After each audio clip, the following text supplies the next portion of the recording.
Welcome to episode 6 of the CopTalk podcast. I'm once again joined by Mark and Jim Lambert, the authors of CopTalk. How are you guys doing today? Doing great. And Mark? Ditto. Doing fine. Well, that's good. Didn't have to mute just and leave immediately. That's good. Not just yet. That'll be later in the show. And of course, if Jim gets another call out, we'll have to ad-lib a little bit more there too. Yeah, last week's show was kind of a car wreck at the end, I have to say. But per Jim, who I don't think is biased at all in these shows, he said we did a good job. So, yeah. What was the car wreck? I listened to it twice. I thought it was great. Well, that's good. I'm glad. Now, hopefully all the rest of our listeners will chime in and tell us if it was really a train crash or if it was actually good. I actually thought it was pretty good. Oh, good. So you listen to these shows. That's good. It is good for us to listen to our own stuff. Wait. I want some dirt on you guys. What was the train crash? Well, at the end of the show, it kind of fell apart because somebody decided to leave. Not mentioning any names, it's you. And well, it wasn't just him leaving. I think it was when he was trying to call back into the show. That's really where the crash occurred. But, you know, technology prevailed and audio editing is wonderful in today's society. So we can do miracles, just like Photoshop. So, all right. So I guess this week what we'll do is we'll try to catch up on some of the stuff that we missed out last week on. I know we didn't get to all the listener questions, and we'll try to do that this week. But this week was also stuffed full of new and interesting news to talk about. So I guess we could just jump right into it. Mark, you have a few things you want to talk about. We have a few things in the show notes. Jim, do you have anything that you need to talk about this week, or should we just fire into this thing? I got nothing. Yeah, good. Okay, so Mark can start. Here we go. Nothing could keep Thomas Hovis Jr. from getting caught by police, not even hiding neck deep in manure. Police officers were searching for the 52-year-old because he was wanted on methamphetamine charges. Say it ain't so. But just when they thought they'd lost him, an officer found him hiding neck deep in liquid manure pit at a northeastern Indiana farm. A Noble County Sheriff's deputy spotted Hovis in the tank beneath an outbuilding floor on a farm mill near Albion. Chief Deputy Doug Harp says Hovis had been neck deep in the combination of hog and dog feces for at least an hour Tuesday evening. Police say he later became combative and had to be shocked twice with a stun gun. Hovis was treated at a hospital for hypothermia before being taken to jail. What I would like to know is who the poor junior officer was that had to transport that guy to the jail. Transport him? Who had to go in and get him? It's amazing what some people will do. Hey, here's another one. Can you believe this one? That one? is true. Wait a sec. No, but that is, you got to give this guy a little bit of credit. I mean, that is true criminal dedication to do that just to get away. I guess he felt the most comfortable in there. So, well, he's surrounded by all. Never mind. So here's one that I know Jim is going to really be on a peeve with. Off-duty officer chases suspect with family in car. And that's not the suspect's family in the car. This is the officer's family. This was in Daytona, Florida. An off-duty, should I name the department? It's in the news. Should I just give out our disclaimer page now? I mean, I don't see why not. If it's in the newspaper, it's in the newspaper. It's on the internet for 100 million people to look at. Yeah. I'm going to read the article just like anybody else saw it on the internet. An off-duty Oak Hill police officer with his wife and children in tow narrated a high-speed car chase that included his firing a shot at a pickup driver accused of attempting to ram the family sedan. The recording of the 911 call to Volusia County Sheriff's dispatchers released Monday included claims of a pursuit that reached speeds of more than 90 miles an hour on southbound Interstate 95. Shortly before 9:30 Saturday, officer, I'll leave his name out of it, so-and-so, called dispatchers to report a pickup that hit his family's 2000 BMW sedan at least twice as it traveled alongside the interstate. With his wife, I almost said her name, at the wheel and his 3 children in the back seat, he calmly relayed details during the 60-minute recording as operators urged him to slow down for the safety of his family. He's doing in excess of 120 miles an hour and we're at 90, he said during the call while trying to read the truck's license tag. Dispatchers told him, I know you're an officer, but you don't want to put your family in danger by flying down the highway to get a license. I'm following at a safe distance, he said. The pursuit continued on a westbound State 44 as the family followed the accused assailant, who police identified as 21 years old. Then things got even more dangerous. He told dispatchers at one point in the ordeal that the suspect tried to ram his family's car head-on while traveling along State Route 44. In response, he fired a single shot from his personal .45 caliber pistol at the truck's rear tires. He told the dispatchers he thought he missed. The vehicles raced west on State Route 44, away from the interstate, towards State Route 415, with a short detour into the Venetian Bay subdivision. The pursuit finally ended when he convinced his wife to stop at a convenience store. He last saw the pickup east on State Route 44. Law enforcement officials issued a statewide alert for the suspect and his black Ford F-150 pickup truck. Was she driving? Yeah, she was driving. Can you believe that? She was driving. She was driving, and he was narrating the pursuit. That is hot. And what did they stop for? Takeout? Yeah. I don't get it. I guess it says that he convinced his wife to stop at a convenience store, so maybe they were just going to grab a soda and a hot dog and then pick up the pursuit and then, again. Yeah, and then continue the pursuit. Absolutely. Right. Yeah. Hey. I gotta meet a girl like that. I'm thinking maybe Idiot of the Week award, but hey, who am I to judge?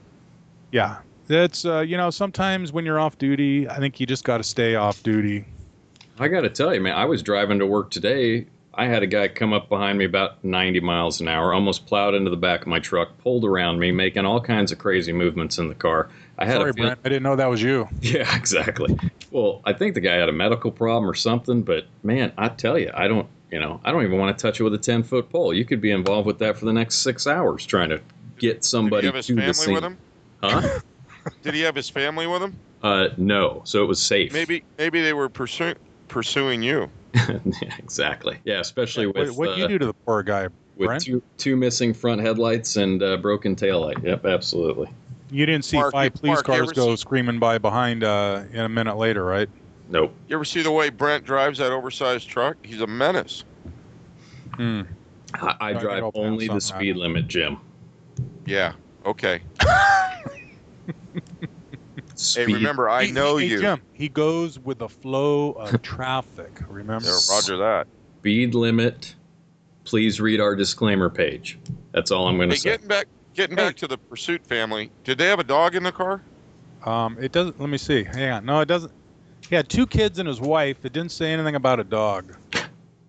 All right. Well, if they had a dog, it would have been cruelty to, animal endangerment. Everything else is a green light, though. But if it was a police canine, then he would have been justified, right?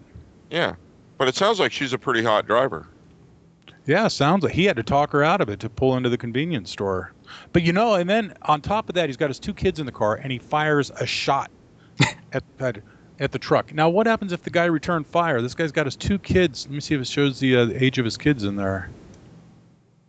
My God. Well, if Monday was Bring Your Dad to School Day, they would definitely be the hit of the session. Yeah, especially if the entire pursuit. Anyway, when they go back to school and tell the teacher and the other kids what Daddy did and Mommy did. Yeah, there's nothing about this that's right. Can we just go on? Hey, here's one that's really going to strike a chord with me. Homeless Good Samaritan left to die on New York City street. Did you read this?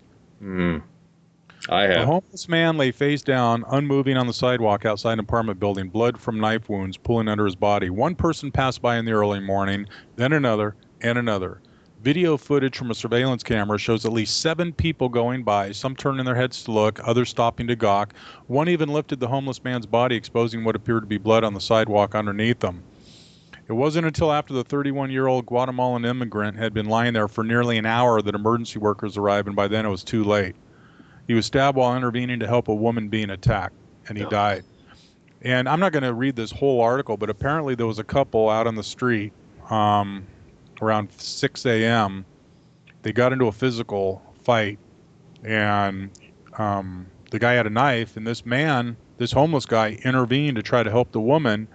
He got stabbed, and the woman and man ran in separate directions. The homeless guy tried to run after the man, but he collapsed and died on the sidewalk.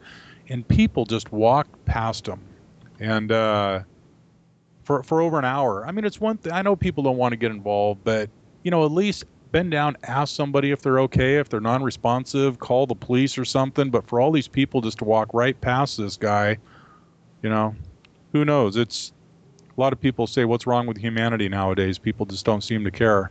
Well, that is the complete truth. A lot of people just don't care. Or they are too afraid to get involved in anything, or they fear retaliation or some other thing. Well, if they got surveillance cameras, why can't they ID the suspect? They have some, they've got some still shots, not really face shots. It's more, it's the poor quality cameras that we usually have to deal with at scenes of crime. So it's, they have enough to investigate, I guess, but nothing for sure.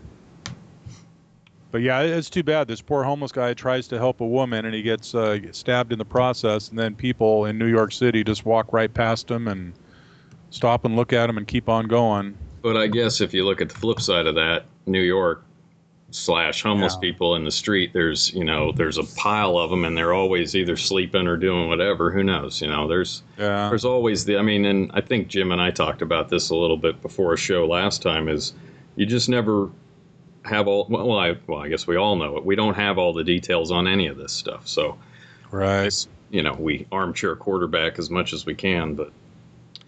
Yep. And here's another one that I know Jim's going to get involved in. It came out as a tragic accident. The baby left in the car. Another one.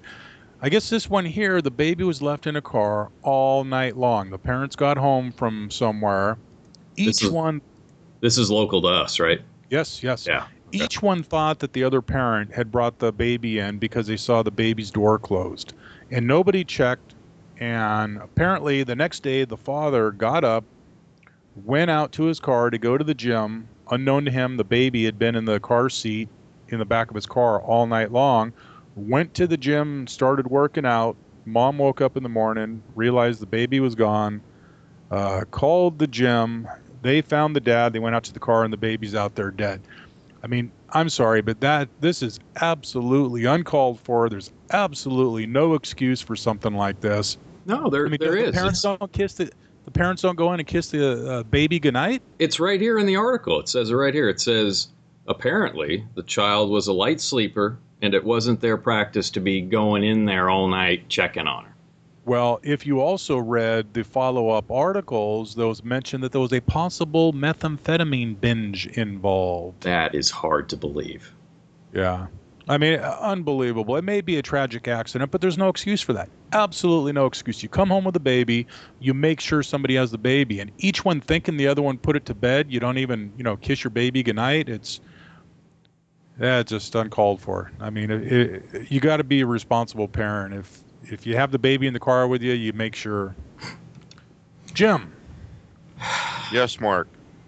Just thought you might want to jump in on this one. I only got 2 words.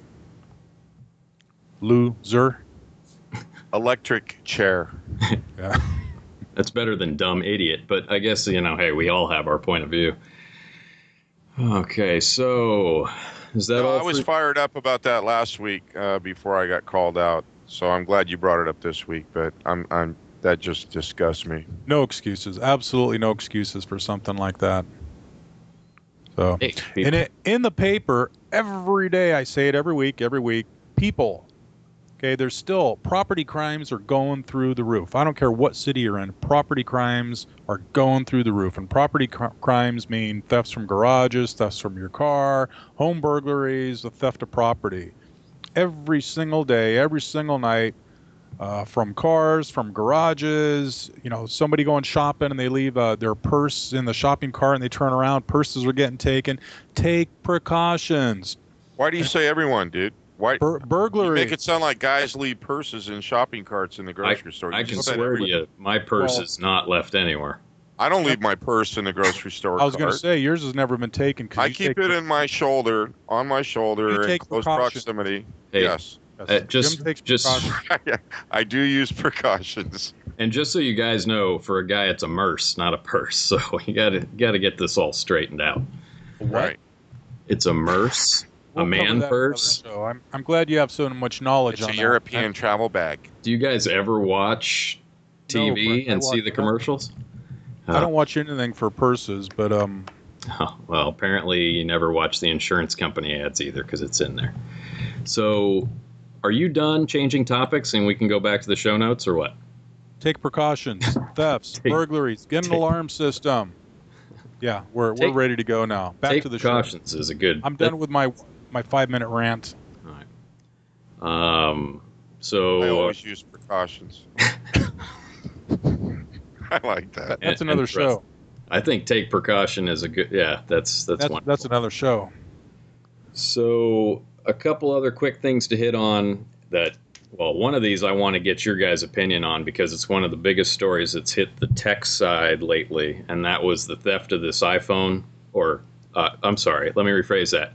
The purchase of the Generation 4 iPhone from the guy who lost it, quote unquote, in the bar by one of the biggest online gadget magazines that are out there for $5,000. So have you read any? Did the search warrant at the house and busted down the door and of took a journalist. Took all of his computers, took everything. So don't mess with Apple. That's the bottom line. Don't mess with Apple. That's like having the black Suburbans pull up in front of your house. I don't even know if it's don't mess with Apple. I think it's don't mess with the law, because the last time I checked, it's not the law. It's don't mess with a multi-billion-dollar company. No, wait. I leave my phone in a bar. Mark finds my phone and sells it to Jim for $5,000. Yeah, they're not going to come to my house and do a search warrant within a week and bust down my door. They're going to say, go write a report and say, turn it into your insurance company. When you have multi-billion dollars, you pretty much have your own police department. You get out of the mindset. I don't care if it's Apple. I have just found property and sold it. Mm-hmm. I'm not allowed to do that. But Apple's saying it wasn't lost. They're saying it was stolen. So no, but even if it was lost, what is it? Finders keepers? I can sell your stuff? No. Oh, I like so really, keepers. There is a law saying if you find property that you must try to find the rightful owner. And it's actually a crime. Oh, really? Okay. So now that we're at the point I was trying. So, yes, okay, I understand that black Suburbans pull up, Steve Jobs pops out and shoots you. So that's cool. But the base issue here is that this person who found it sold property that he found or stole, and both of those are illegal. Is that correct? Can you say that a little slower, Brent? I could, but then I think I'd be completely over your head. So, if you find property and sell it, that happens all the time, though. Yes, I know it happens. If it was a regular iPhone, nothing would have been in the news, nothing would have been done. If it was just a regular old iPhone. What's the big deal? The big deal is the potential loss of millions of dollars worth of revenue on Apple's part by disclosing the fact that they have a pre-release that now they've blown all this publicity that they could have had, which is really a number that nobody can pin, a dollar amount onto. So other people are saying this is a publicity stunt for the upcoming generation. That's what I was just going to say. Yeah, I don't. How come there's no heat about the drunk moron that was in a keyword bar, probably intoxicated, leaving it on the friggin' counter for it to get ripped off? Sorry. Yes. We're not saying. Basically, the bottom line is it was. Now, stolen at a gas station is different from stolen in the front seat of his car. It was his birthday. Stolen from his pocket. It was his birthday, and the guy went out for a couple of beers. Well, hey. And left his priceless iPhone prototype sitting on the bar. Come on. Does he still work there? If I was Apple, I'd keep him employed there. See, they should have done a better bring a lot of publicity for that phone, didn't it? Well, they should have done a better story of drumming this up. I think he should have been engaged with establishing new relationships, maybe like with a escort, and she ripped him off at the end of the night. That would have added a lot more spice to this very boring. God, why are we even talking about this? I know. You know what? Bottom line is precautions. If he took precautions like Jim and put it in a purse and kept it over his shoulder like Jim, it never got taken in the first place. Should always use precautions with an escort. So just so I understand, Jim feels that this story is not got enough flair to it, and Mark just thinks that it should never have happened. Is that right? All I'm getting out of this is some dude irresponsible, drunk at a bar, leaving his phone behind and causing all this big uproar. Okay. What next? Like I said, if it was a regular iPhone, we wouldn't even be talking about this. So, next subject. Use precaution. Brent's going to quit. We got to be careful. Brent's going to quit. If we start this show any earlier on a Tuesday, I'm going to quit. So, yeah, but now I get to watch American Idol. Oh, well. Stick with a storyline, story page, story. What do you call it, Brent? So, let's not leave this up in the air. So what's the aftermath? What happened with this? It's going to court. They raided the guy's house. The guy that found it.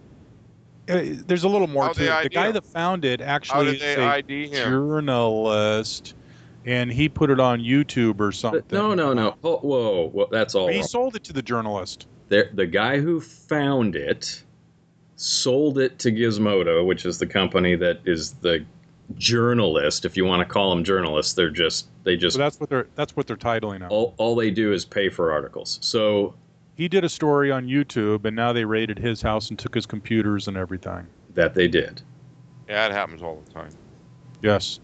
Yeah, for a stolen phone. Yeah, we bust down doors all the time for that. Scam.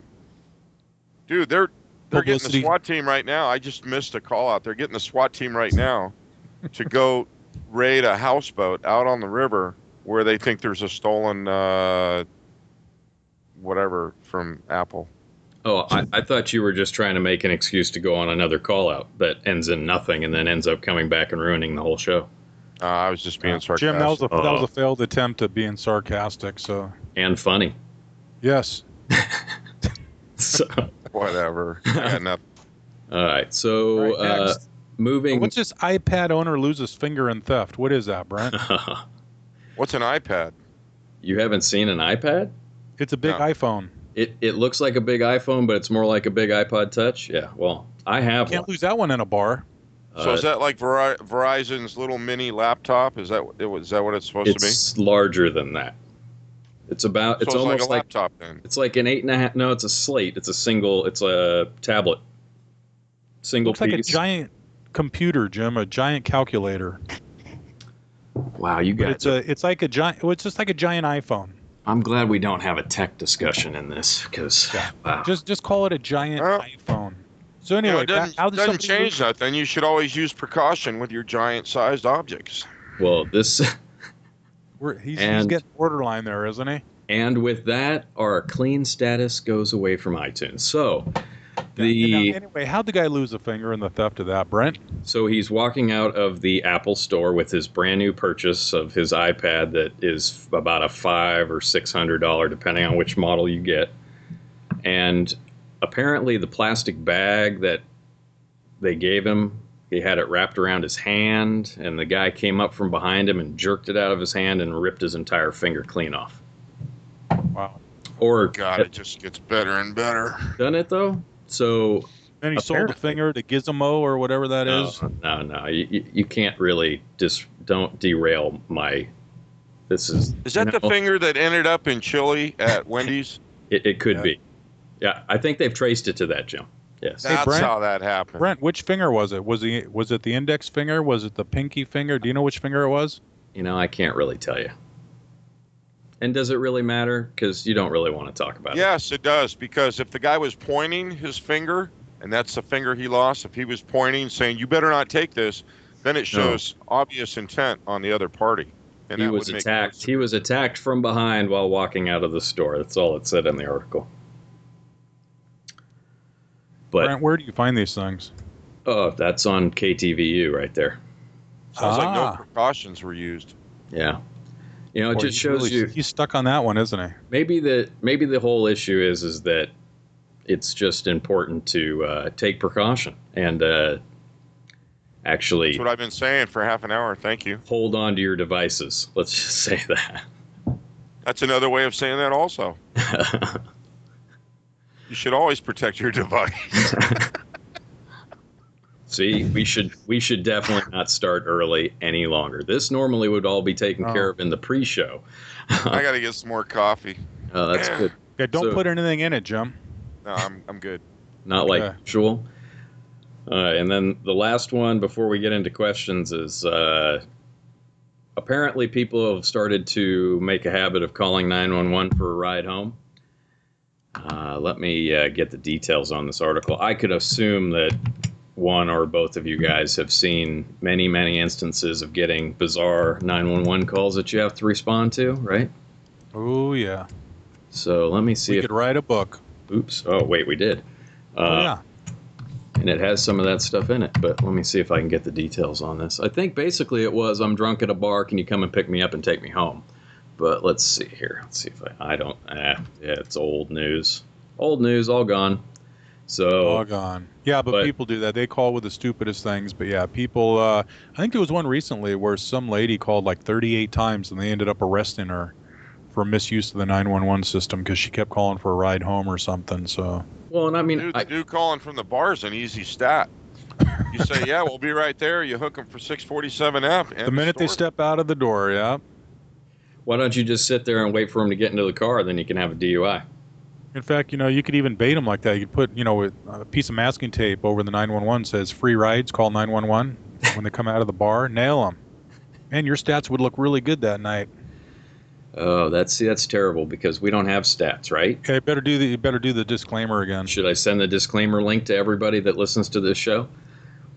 Yes. All right, so God, it's just terrible. One more subject I have, which actually you had in your note. You skipped right over the notes, or maybe I did for you. I stopped actually caring about the notes because nobody likes my stories. Well, you seemed so serious when we first started, but now they're out the window. I like that. I like to ad-lib these shows.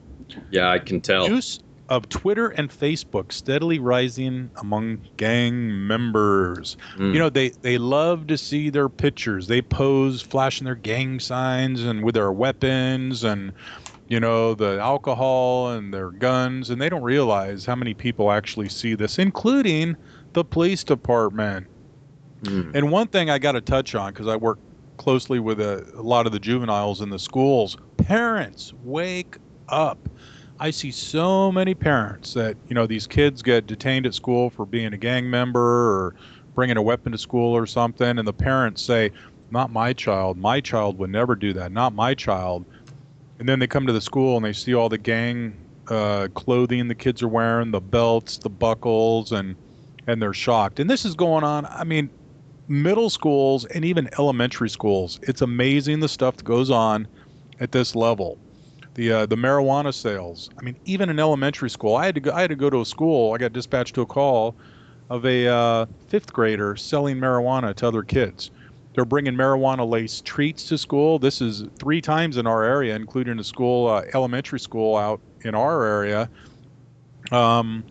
where a kid brings marijuana-laced treats from home and passes them out to other kids. Yeah, but it was for medicinal purposes. Oh, yeah, that was it. Prescription pills in the middle schools. Kids are raiding their parents' medicine cabinets, bringing prescription pills from home. They don't even know what they are. They're selling them to other kids, and the other kids are consuming them. God, I'm glad I'm 53. I'm going to be dead soon. Not even knowing what they are. It's amazing. Parents, put your prescription pills somewhere where they can't be taken by the kids. Count them if you have to. Put a little piece of tape on the side with how many are there. Something. This is happening, whether you want to believe it or not. Check their rooms, their backpacks, their dressers, their drawers. Unless they pay the mortgage or rent, they don't get privacy.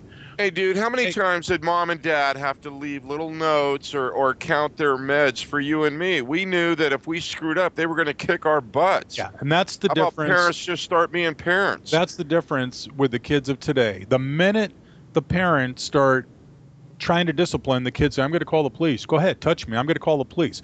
That's the thing. Parents have lost control. I can't tell you how many times I hear parents say, I can't control him anymore. He's your problem now. And I say, no, he's not my problem. I did not give birth to that child. He is not my problem. But too many parents, they're clueless. I love the saying that Judge Judy says, if your kids are living in your house, you own the air they breathe. No one wants to believe their kids can do wrong, but they do. They change they leave the house in the morning looking like little Johnny in a school uniform, and all of a sudden they turn into a gangbanger. They go to a friend's house, they change their clothes, they put on their gang belts. And then here's another one is where I got back to the Twitter and the MySpace type thing. A lot of kids have a good Facebook page or a good MySpace page, where it shows them with their little friends and how they go skateboarding, and that's the one that they show their parents. I guarantee you a lot of these kids have their personal pages, a different one that only their friends see. And those are the ones where they're holding the alcohol bottles, they're holding up the joint, they're having the parties, and that's where all the pictures are that you really need to see.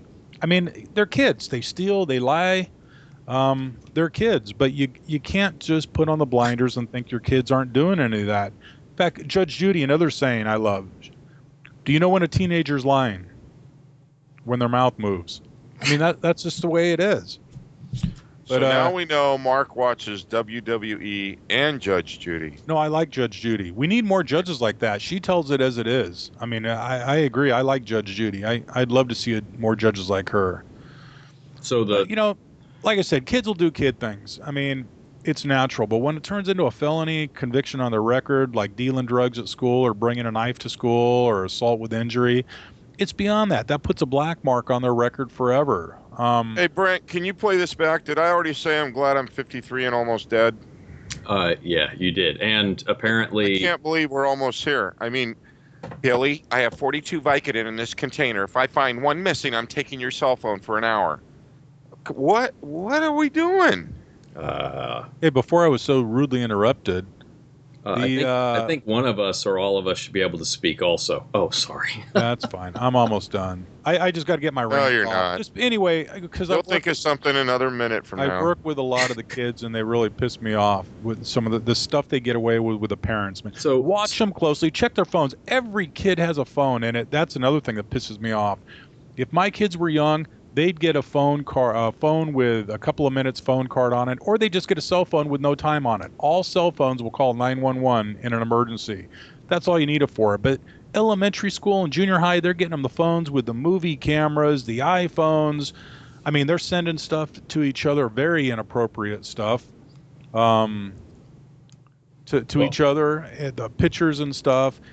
Check their phones. I mean, make them have it password protected where you can get into it. Check their phones and their pictures in the phone. You're going to be shocked as to what you might find. All this time. Here's another one. GPS. Get GPS on their phones so when they all this time, I always regretted not having any kids. But Mark, I got to thank you because you're kind of making me glad that I never had any. Well, before I have to answer 500 angry emails, maybe we should clarify that some of us don't have kids and some of us actually do. You know what? There are good kids out there. There are. But a lot of the time, in this day and age, it's a lot tougher being a kid nowadays. With all the gangs and the drugs and stuff, it's much more prevalent than when me and Jim were growing up. But parents just need to be vigilant. They can't just think that their little Susie or Johnny is the perfect kid and doesn't do things. You got to check their phones. You got to check their rooms, their dresser drawers. I mean, you got to help them grow up to be straight. Because it's easy to stray off the path nowadays. I don't know. My mom beat the snot out of me as a kid when I did something wrong, and I stopped doing things wrong.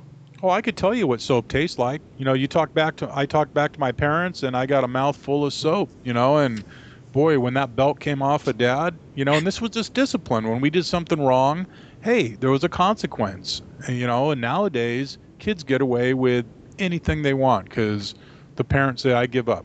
I can't touch them. I can't discipline them.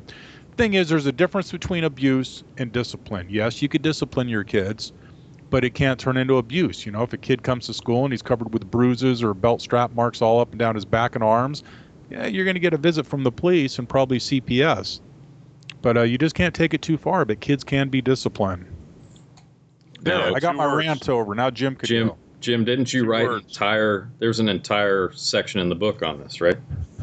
Yes, maybe we'll post Where have all the parents gone? There goes Mark again. Go ahead, Mark. I'm sorry. God. Go ahead. No, how dare we interrupt? That was a great article, Jim, and I was going to suggest to Brent that maybe he could post that as a story of the week on our website. It's already there. You did that a couple weeks ago. Yeah, it's already there. Thanks for looking at the website, Mark. Okay, so now that Jim and I can talk. Ouch. So to wrap up this, because we can actually tie this back into another question that's on the list that I didn't talk about, which is Facebook. Okay, I'm a kid. I have my 2 pages. I've got my one that I show my parents, and I got my one that I show my friends.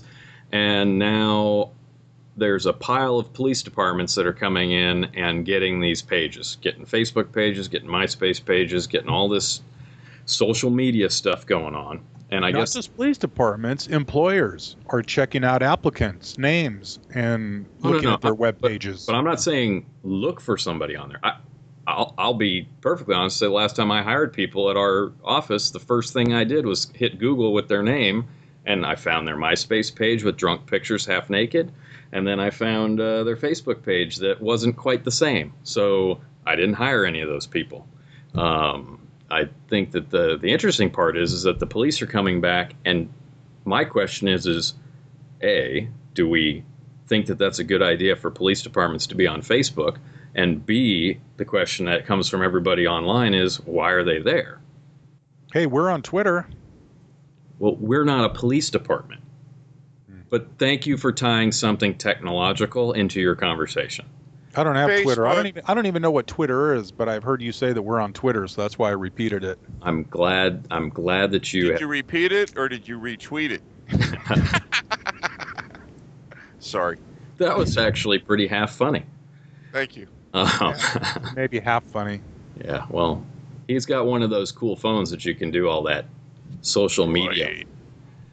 Right. So why are the police departments on Facebook? What are they trying to do? Are they trying to save face and get on to Facebook and try to be ever so that much cooler by being on Facebook? Or are they getting into Facebook to start to research what you're talking about, the issues with kids and the other incidents and stuff like that? My own opinion, I think it bridges the gap. Almost the same reason that we wrote the book CopTalk. I mean, you may not ever have the opportunity to talk to a cop or to get questions answered, but CopTalk answers a lot of questions and brings up a lot of situations that people have been involved in, and you can learn from a lot of the mistakes or errors that people have made. I think being online or on the internet, whether it's Facebook or whatever, a lot of these departments nationwide are making themselves a lot more accessible by citizens to where they can keep track of what's going on in their city or their own police department, or ask questions or contact specific officers. I think it really bridges the gap, and it can be used as a very positive thing. Okay, so the issue comes down to not we're trying to figure out or we're trying to watch what you do or any of that. It comes down to communication. I think so. So Twitter, Facebook, MySpace, all the social media, however the police departments can reach out to the citizens is a positive thing. I look at it as being a positive one. Yeah. But it's also, I mean, it's not just police departments, making themselves accessible. You're bringing up, Mark's bringing up comments about kids and their own private pages, which are 180 degrees from what their parents see. And I mean, that's very true, but that's not just kids, that's people all together. And you have all these social groups of people socializing with one another, and police work's no different than that. You've got a lot of cops socializing or networking with other cops, and don't think that defense attorneys aren't looking for an opportunity to find something written that's incorrect or politically incorrect, and they're going to jump on that, as they have already in the past, like with this what's that open carry thing? Right. They tracked some comments that were made by a certain officer in a certain city, and dude, that made national headlines. So, whether you're a cop, a doctor, a pilot in an airline, you have to always have the attitude that if you wouldn't say something openly on a microphone, to thousands of people, then don't be saying it on the internet, because you're not protected. Yeah, and I don't even want to get started on Facebook security and MySpace online security and all the stuff that goes with that. That's 14 shows all by itself. So it's absolutely amazing how much information people just hand out to everybody on the web.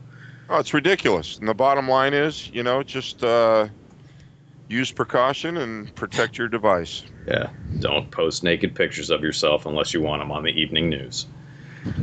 So, all right. Okay. So that takes care of that. That's enough news for this week as far as I'm concerned. It's all. Oh, I'm sure Mark's got another. Go ahead, Mark. I got nothing. Oh, good. That's something you'll rarely hear. So He didn't mean it either. There was no sincerity there. He hesitated. That's a classic sign of deception in our line of work. Boy, I'm looking out the window and realizing my lawn has to be mowed. It's getting a little tall. Well, why don't you go mow it? Just put it on mute before you leave. He doesn't need to. He's got kids. He's got kids to mow the lawn. Oh, yeah. Mm-hmm. Brett and I got to mow our own lawns. They have trouble enough getting out of bed, let alone going to start a lawnmower. So maybe some reader and listener questions. Is that okay, or should we just continue to talk about your lawn? Let's talk about my phone. I think we're done with my lawn. So, yes, thanks for the Droid commercial. Too bad they don't sponsor us. Maybe if they hear it enough, Droid. Maybe you should forward that to a Verizon representative so that we can get $1 million per show. That's only if he steals a 4th generation droid. Oh, God. There's so much bitterness in this room. Yeah, from some drunk guy in a bar at 2 a.m. At least the guy didn't call 911 to get a ride home. That's I'm sure it's worth I'm sure the $5,000 that he got for it's going to be worth it after his lawyer fees get involved. Police department, is this an emergency? Yes. My 8-year-old won't get out of bed to go to school, and I'd like an officer over here right now. Anyway, go ahead. I'm sorry. Wait, are you saying you've received that call? Oh, my God. You can't believe how many times that comes out in the mornings. Anyone with a scanner will hear that 4 or 5 times a week. Incorrigible juvenile, 8-year-old, talking back to parents and won't listen to the parents or go to school. And they call for an officer. Yeah. So what level of force do you use to get him out of bed? Taser. Taser. Taser zaps him right out of bed. I think it's more a taser to the parent. All right, so the first question. You know what's funny is we can't undo 8 years of bad parenting in 2 minutes. Mm-hmm. What worked for me when I was a kid that didn't want to get out of bed has worked in the city that you and I work together, because I actually got one of those calls at 7:30 in the morning, and I told the parent, "You got a bucket?" And they said, "Yeah." And I said, "Go get it. Fill it full of ice cold water. Bring it to me. I'll take care of the rest." And when this kid saw I was serious, couldn't get out of bed fast enough, but it was kind of funny. That's what I got when I had a hard time waking up in the morning, and that's what Dad did. Dad would get a glass of ice water and be right in my face. Yeah, that's who I was thinking of, Mark. That's right. We did have the same dad, huh? Yeah, because he said he couldn't stand it when my alarm would wake him up and I'd still be laying there. So, yeah, the old water trick worked pretty good. I'm pretty sure that's in some training manual somewhere. It should be. Yeah, how to deal with kids. Water. Call Dad and find out. Yeah. He should be on the show. Maybe we'll have a guest speaker next week. Yeah, that would be interesting. Boy, I'm sure he has stories to tell about Jim you growing two. Up. Yeah, you got to do a 2-hour show with that one. Bad idea. You don't. Jim has lost interest.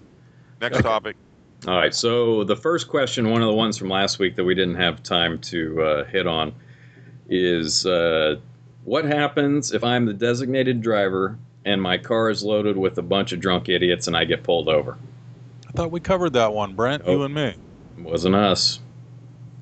We hit upon it. But we didn't cover. Drinking in the car. If the drunks are drinking in the car. Open container was last week. Yeah. Well, there's no law against having drunks in your car unless they're causing a disturbance, or throwing stuff out the window. You could have as many drunks as you want in the car, as long as there's a seatbelt for each and every one of them. And as long as the driver's not drunk. We get that a lot, and it seems like more so on the street, but I think you get some cheater designated drivers who think designated driving means you just drink less than everyone else that's drinking a lot, but that doesn't always work. But we get that a lot out on the river, where people go out on the weekends and they party, and we'll stop a boat for whatever reason, and people are just lit, and the boat's littered with beer cans. And sure enough, the driver 0-0 on the pass device, and they said, "Hey, officer, I know how dangerous it is out here. I've been drinking water all day." And hey, man, they get a big thank you for us. If you're going to be a designated driver, do the right thing and be a designated driver, whether it's any type of vehicle. But if you're going to flirt with danger and take a drink, you take a chance on getting busted for it. But I got to say, my own daughter, I'm very proud of her. She's 23 years old. A friend of hers was killed drunk driving, and it is when her friends go out drinking, she goes out at 2:30 in the morning, and she picks them up to take them home because she does not want them drinking and driving. And she's a very responsible person, and I applaud her for that. And she doesn't want to lose any more friends, so she'll go out and pick up all of her drunk friends and take them on home. And that's the way it should be with drunk driving like that. Exactly. I'd just make them all walk. Or they could call 911. On a stolen iPad, whatever you call them. I don't think you can call from an iPad, can you? Oh, yeah, you can. You can do Skype from it. So I've been also... Yeah.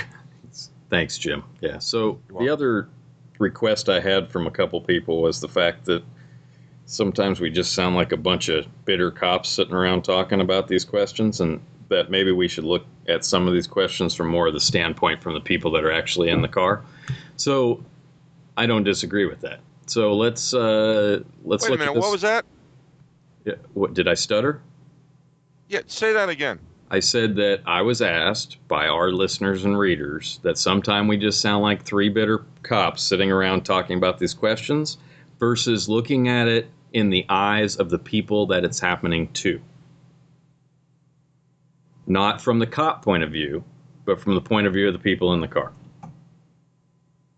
Okay, so we're supposed to look at it like a drunk, blitzed person in the back of a car. No.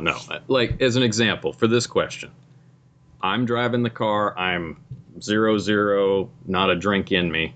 Jim's next to me, and Mark pulls us over. Jim, the drunk idiot, sees Mark walk up to the window. I'm trying to get out my license and registration and be professional and try to not look like a total tool. But yet, Jim's sitting next to me, and all he's doing is flipping off and telling the cop to go screw himself.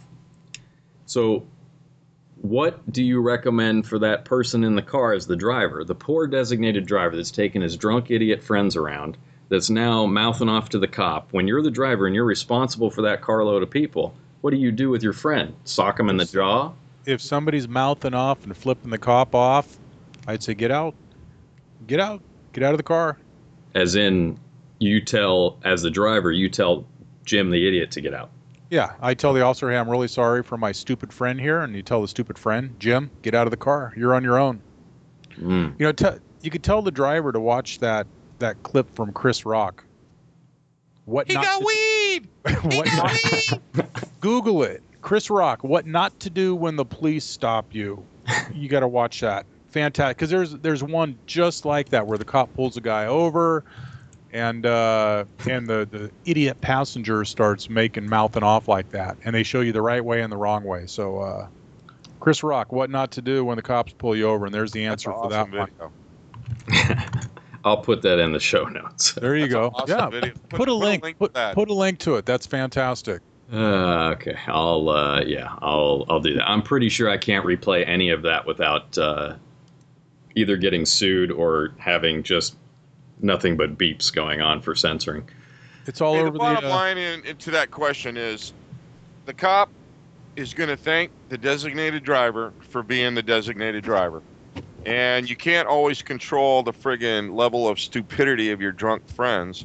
And that's something your drunk, stupid friends are going to have to keep in check, because if they're too drunk and stupid, and if they're too unruly for you to handle as a designated driver, chances are, because they're out in public, they're going to get hooked for public drunkenness. Yeah, if you just tell the officer, I was trying to do the right thing. I'm sorry.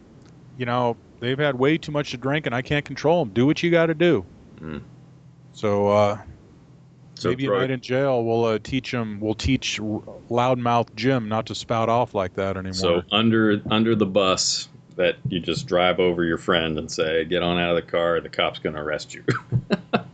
Yeah, pretty much. I mean, if you tell them to shut up and they don't shut up, and that's just it. Wow. They're on their own. Well, no, I can't disagree with it. I mean, that's pretty much what I'd say, but I have a different way of looking at these things. Well, the other hand, if you try to stick up for your friend and you piss the cop off, well, then you might end up with a ticket or a towed vehicle or something if you piss the cop off. So all of you would be walking home, basically.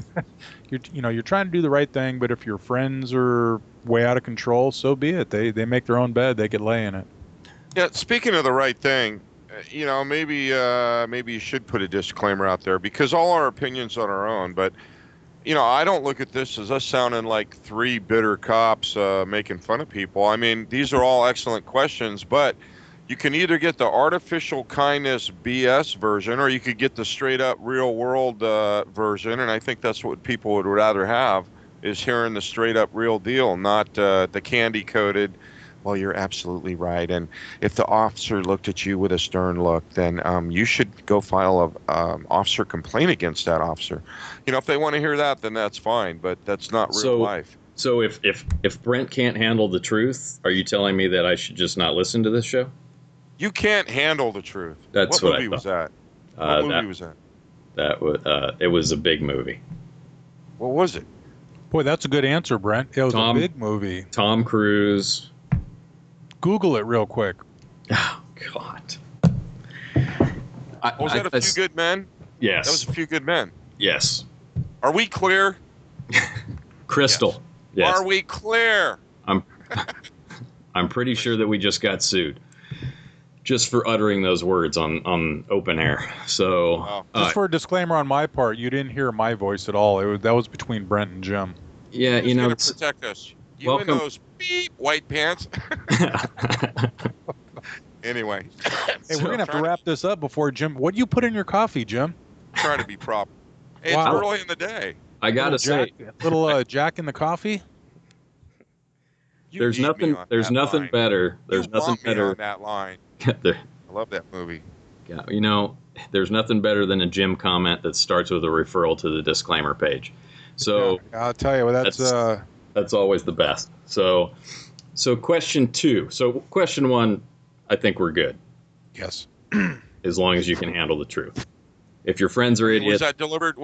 Were we too bitter when we answered that, or should we lighten it up a little bit? Well, I think the person that gave that constructive criticism probably is listening to the show right now, and I'm pretty sure that he will laugh when you say that. So, but then again, I do believe that we can hit a much broader audience, just like we do in the book, if we do look at these things in multiple different ways, like we try to do, but we should just do that more often.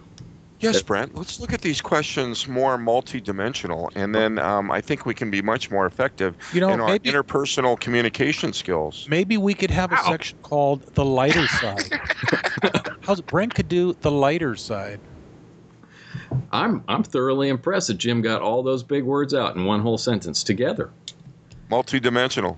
Multidimensional interpersonal relations. Yes, that's good. Wow, the bottom line is IPC. I missed it. IPC can either stand for interpersonal communication or intervene, punch, and control. I think we should come to a happy medium between the two. After they read the disclaimer. Doesn't the P stand for protection? I think I'll put the disclaimer link on every line of our show notes. And always use protection and protect your device. Your device might be the only one you ever have. All right, next question. Okay. It's getting ugly. Question 2. I think your device is dead. It needs new batteries. No, my device, fine, thank you. Good looking out. Next question. Question 2. What happens if I throw a cigarette or a lit cigarette out of my car window? Well, Can you say $1,000? Smokey the Bear says $1,000 fine. So out in our area, there were several fires along the freeway from just that. And I remember when I was in Motors, I wrote a ticket for that because the guy threw a cigarette out the window right in front of me, sparks everywhere. Wrote him the ticket. We went to court, and man, it's more than a red light. It's more than a stop sign. It is up there. $1,000. Yeah, I don't know if it was 1,000, but it was way up there. I think you could hear the whole courtroom. You could hear him go, "Ooh." I think it might be more than 1,000. Throwing a lit object from a vehicle. Yeah, I think it's even more now. Mark, what did the whole courtroom do? We'll let that one go again. No, I like the sound effect. What was it? Droid. Droid. So, my dad was actually pulled over for this once on one of the major bridges that we have out over here that it goes over about 7 miles of water before. And CHP pulled him over, and he's like, well, what's the problem, officer? And he said, you threw a lit cigarette from the car. I'm going to have to write you a ticket. And my dad said, well, officer, what better place to get rid of a lit cigarette than with all this water around? I just throw it out the window. And that officer actually didn't give him a ticket. That makes sense. Because it was such a creative answer. So I guess that shows you that there are cops out there that are partially human. I like it. Yeah, I mean, and I guess that was quick thinking on my dad's part, but then again, it is kind of true. The bottom line is... But he is literate. I smoke, I know I shouldn't, but there's nothing worse than driving down the road and seeing some idiot throw a lit cigarette out of car with no disregard for the landscape around, the fire hazard. I mean, dry weeds on the road shoulder. It's scary. And that's how some of these huge fires start in Southern California, Northern California, wherever. And if you can't use a friggin' ashtray in your car because you don't want your car to smell like cigarettes, then you shouldn't friggin' smoke cigarettes to begin with, but use the ashtray. Otherwise, dude, that just lights me up, no pun intended. But that's going to be a ticket every time. And if you don't have an ashtray, which a lot of people say, well, then carry like a water bottle or something with a little water in the bottom of it to put the cigarettes out. And Jim said that's where a lot of fires start from. That's where most fires start from. Weeds can't catch on fire by themselves on the side of the road. It's always a discarded cigarette or something that's flicked out there and the wind picks up, and it could be 5 minutes later, 10 minutes later, all of a sudden it ignites and boom. Mark, yes. I'm sure you remember this when you were a motor, but you get the one guy out of 10 that pulls to the center median of the freeway instead of the right shoulder. Every time I've been on the center median of a freeway, it is disgusting to see the hundreds and hundreds of cigarette butts that are accumulated on that center divider. It's just scary. Yeah. Yeah, with cigarettes so expensive now, Jim, do you go out there and pick a few of the longer ones up to save? Yes, I do, Mark. Good looking out. He's protecting his device.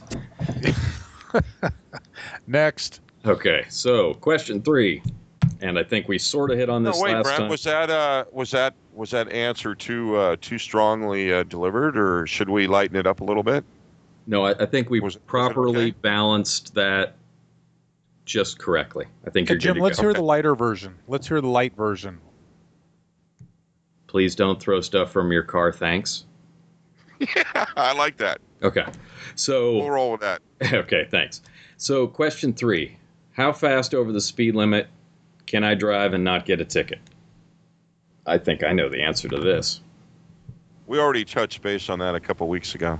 And that would be when we wrote the book a few years back, there was actually some leniency where, that was another big word, Brent, some leniency where with officer discretion, you'd give someone, or I'll just say I would personally give someone 10 to 15 miles an hour over the limit, depending on the time of day, how much traffic there was, if there was a hazard, their attitude, a lot of factors, but probably 10 to 15 miles an hour. If the speed limit's 25 and there's no one around and it's late at night, I could easily give someone 10, 12 miles an hour over the limit before I'd get concerned about writing a ticket. But now, we already discussed a couple weeks ago, with the way the budgets are, officers are being instructed and mandated to write any and every ticket they can, or they're facing, I can't say discipline because then people would think that we had quotas, but officers are being encouraged to avoid unpleasant status with supervisors to write as many tickets as they can, regardless of what they're for. So getting a ticket for doing 5 miles an hour over the speed limit, which before would be ridiculous, you wouldn't even waste the paper. Now it's a very common occurrence. So, and you could get a ticket for even doing the speed limit. There's really no given amount. I mean, if the conditions, if it's pouring down rain, if it's foggy and the visibility is limited, you could be going the speed limit. But if it creates an unsafe condition, you can get a ticket for even doing that. When you get a ticket, it doesn't say just exceeding the speed. It's it could be written up unsafe for conditions. So don't speed. Exactly. Don't speed. Don't tailgate. Don't talk on your cell phone. Don't throw cigarettes out the window. Don't throw cigarettes out the window. Don't steal iPhones from bars. Well, I guess the issue comes down to, especially now since the mandate from Sacramento came down, to write everything that moves, basically. Yep. So, okay. So the last question, before we run out of time, which we are doing very quickly, is hey, well, on that note, it's all about phone scams. So I have seen these phone scams. My employees at my business have succumbed to phone scams of one type or another. So most of them. Brent, how do you see a phone scam? Have you heard a phone scam, or have you actually seen one? Sorry. Sorry. It just jumped out at me. I'm sorry. Jim, that was a good one. Thank you. I like it. Are you sure you're not a detective? Jimmy's on fire tonight. Yeah. Jimmy needs to turn on his mute button and go away. All right. Go ahead, Brent. So you've heard phone scams. I'm sorry. Since I'm going to be analyzed on every word I say, I will definitely be a lot more careful from this point forward. Thank you. I've heard the phone scams. Come on, give us the Reader's Digest version. I've heard the phone scams. They're out there. How many do you guys get these reported to you guys in the field? And what are you doing about them? Well, give us an example. Okay, so the latest example I've seen was in... You've heard, not seen, heard. Can I finish my sentence? Just curious. I've seen it in the newspaper, because when you read a newspaper, you actually have to see it, not hear it. Gotcha. So, Solano County, local county to us, telephone scam using the public library as the decoy to get money. So basically, people are calling up saying that they're from the public library. There's no way to confirm that, really. And these people are making these phone calls asking for money. Let's see, give you an example. They're asking for $50 donations to the public library, and people are actually paying this money. Well, that's a pretty simple one. That's karma right there. You see a lot of this with, like after a tragedy, earthquake or hurricane somewhere, you start getting all these phone scams saying, we're with a rescue mission to save whatever. Would you like to donate? Save the children, support your police department. They've been around forever, and there's always going to be phone scams. The best thing you could do is get a callback number, or ask what the name of the agency is, call that library, call that police agency, call that relief fund, whatever, call and verify that it's a legitimate cause. We don't want to scare people away from donating, because there are legitimate causes to donate for out there, but you need to get a callback number that you could physically call and speak to somebody to make sure it's legit. And if it's not legit, you at least got a phone number to give the police officer to start the investigation. Let's take it to the next level. The public library supposedly is on the phone with you, and they're saying that you have all these books out, they're late, you have to pay a fee. They can take the fee right now, and then you can return the books, et cetera, et cetera. And let's say that this person luckily hit on somebody who has a whole bunch of books out. So that's how these scams work. They prey upon the masses that usually do something semi-wrong and then try to extort money from them by, basically making you feel guilty and paying that amount of money. Well, those are the same as the internet scams that you see all day long coming in. Dear valued Bank of America customer, your account has been compromised and we have terminated partial usage. Please click on the link below to enter your personal information so we could get your account back up and working for you as soon as possible. People do this. I know, but yeah, people do fall for it. And they send it to people that aren't Bank of America customers. They send out a spam of hundreds of thousands of these, and they find the little old lady that's unaware of scams, and she says, oh my God, my account's being closed. And yeah, people fall for it left and right. So it's not just phone scams. That's internet scams, but that's probably something we ought to save for another show because we could talk at least a half an hour on that one. Well, and we should, and we will. Because we're out of time. Oh, I'm sorry. Are you the moderator for the show now? Oh, I'm sorry, Brent. Oh. I will step my boundaries. Man, Hey, so are you guys both suggesting that I shouldn't have sent $15,000 of my savings to some lady who said she's the niece of the Algerian president who was kidnapped by mobsters and tortured, and they need a way to send $60 million to the United States? Are you and they still want to use my personal bank account? Well, I'm still waiting after I sent my $4,000 in because I won the Nigerian lotto for $8 million and they just needed $2,000 of good faith money. I'm going to be rich any day now. That's awesome. Wow, you guys are jerks. I don't know why I'm thinking of my T-shirt that I want to design. Can't fix stupid with can't spelled with a K instead of a C. That's $1 million what was right there. The last thing I said a couple times, the last show, Brent, where I said life is hard. It's even harder when you're stupid. Yeah, this is true. Yeah. So I like mine better. It's a wrap. Can't fix stupid. With a K. And on that and on that advertisement, we can end the show. Droid. Jim, do you have any... Just remember, when you get a security notice from the Verizon security staff needs to be spelled with 2 F's, not 1. And it's Verizon with a Z, not an S. All right, you got to look for these little technical errors. Okay, but on the friendlier side, everybody know who you're dealing with. Call the company. Don't believe just the internet. If you have any doubts whatsoever, which you should, call the company and talk to a live person. And never, ever give out all of your personal information when the person is calling you and you are not calling them. Yes. Banks aren't going to ask you. Banks and companies are not going to ask you for passwords. They're not going to ask you for all that stuff.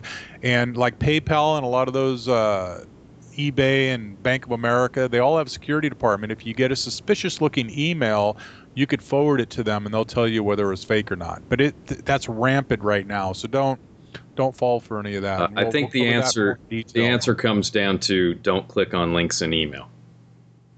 Don't click on any of that. Just remember, always practice safe device protection. Yes, you protect yourself. Always use protection. Yes. All right. And that will end the show. So if instead of protection, your device will always be safe, and you won't have stupid little kids that are 8 years old refusing to get out of bed to not go to school. But anyway. I'm sorry, wrong protection. My bad. Can I please end this train crash, this horrific ending? No.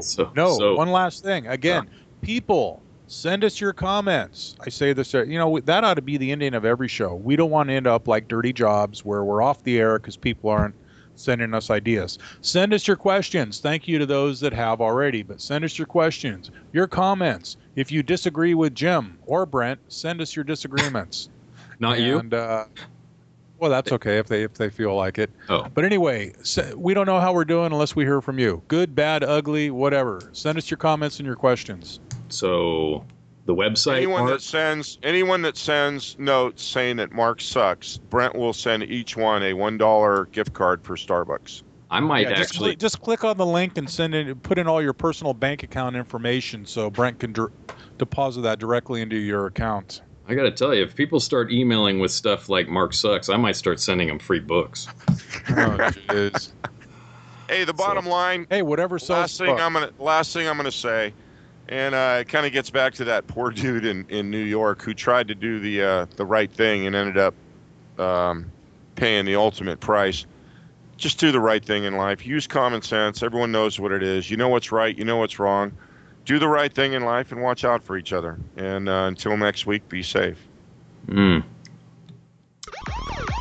couldn't have said it any better. Yeah, well, works for me.